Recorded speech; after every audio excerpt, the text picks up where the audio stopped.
آپ کیا سمجھتے ہیں کہ یہ اصول کی سیاست آج کے دور میں آپ کو نظر آتی ہے؟ اور مختلف حکومتیں آپ نے دیکھی ہیں، کتنی اصول کی سیاست پاکستان کے اندر ہوتی رہی ہے اور ہو رہی ہے؟ دیکھیں، سب سے پہلے تو تینوں دوستوں کو میری طرف سے سلام کہیے۔ جہاں تک آسمان تعلق ہے اصول کا، تو پولیٹیشین ہمارا ظاہر ہے کوئی ہم نے امپورٹ تو نہیں کیا، نہ ان میں سے کوئی مریخ سے اترا ہے۔ پرابلم یہ ہے کہ پوری کی پوری سوسائٹی انفارچونیٹلی بے اصولی اور بد اصولی کا شکار ہے۔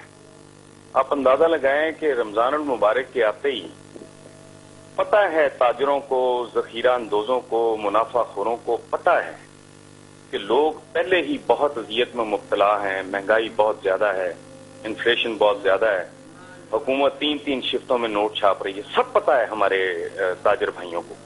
لیکن آپ اندازہ لگا لیں اوپر سے لے کے نیچے تک اس سے بڑی بے اصولی اور بد اصولی کیا ہو سکتی ہے؟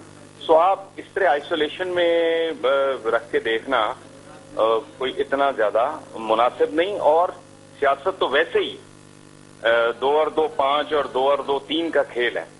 اس لیے اس میں ان سے کوئی اتنی زیادہ توقعات وابستہ کرنا میرا خیال ہے خود اپنے ساتھ ہم زیادتی کریں گے اگر ہم ایسا کریں گے۔ جی، بات آپ کی بیسیکلی بالکل درست ہے، آپ نے جتنی مثالیں دی ہیں وہ بالکل ٹھیک ہیں۔ ان کی بد اصولیوں بے اصولیوں پہ اگر گفتگو کریں وہ تو ختم ہونے میں نہیں آئے گی، لیکن ایک ایکڈیمک سی بنیادی بات ہے کہ ہر طرف یہی حال ہے۔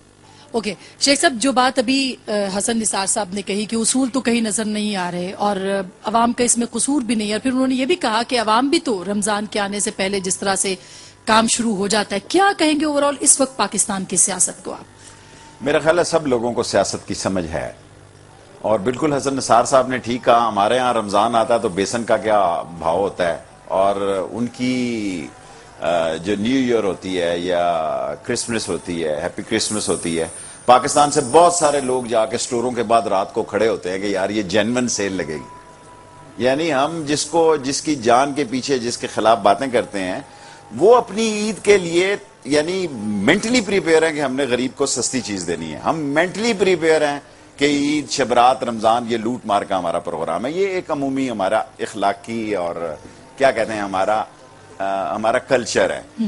بٹ پولیٹیکلی دیکھیں، انحطاط تو ساری دنیا میں ڈیگول تھا، ہوچی مین تھا، ماؤ زے تنگ تھا، ناصر تھا، کون تھا، کیسے کیسے لیڈر تھے۔ اب کیا ہے اس پہ بھی میں تبصرہ نہیں کرنا چاہتا، اب ان کا ان کے ساتھ کیا موازنہ ہے۔ صحیح، لیکن یہ زیادہ دور کی بات تو نہیں ہے شیخ صاحب۔ کل نوابزادہ نصر اللہ خان کی سیاست تھی، بیوی کی سیاست تھی۔ کیا نوابزادہ نصر اللہ کے خان کے ساتھ بھی ابھی ایک ہمارے ملک صاحب تھے، پرائم منسٹر بنے عبوری، معراج خالد صاحب، میں ان کے گاؤں گیا، کیا کیا قوم نے ان کے لیے۔ میں یہاں جنیجو صاحب کا بھی نام لینا چاہوں گا، میں نے ان کے ساتھ کام کیا۔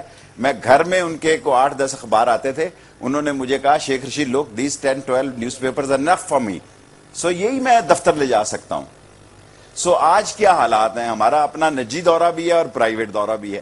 دیکھیں ہمارے ان کی ساری اولادیں باہر پڑتی ہیں، اور پھر یہ مقابلہ کرتے ہیں ہمارے یہاں 6 کا 36 والے سے کہ جی مقابلہ ہوگا، کمپٹیشن ہوگا۔ سو ہمارے یہاں بیسیکلی آپ دیکھیں یہ سب کچھ ہم نے خود کیا ہے، وی آسک فار اٹ۔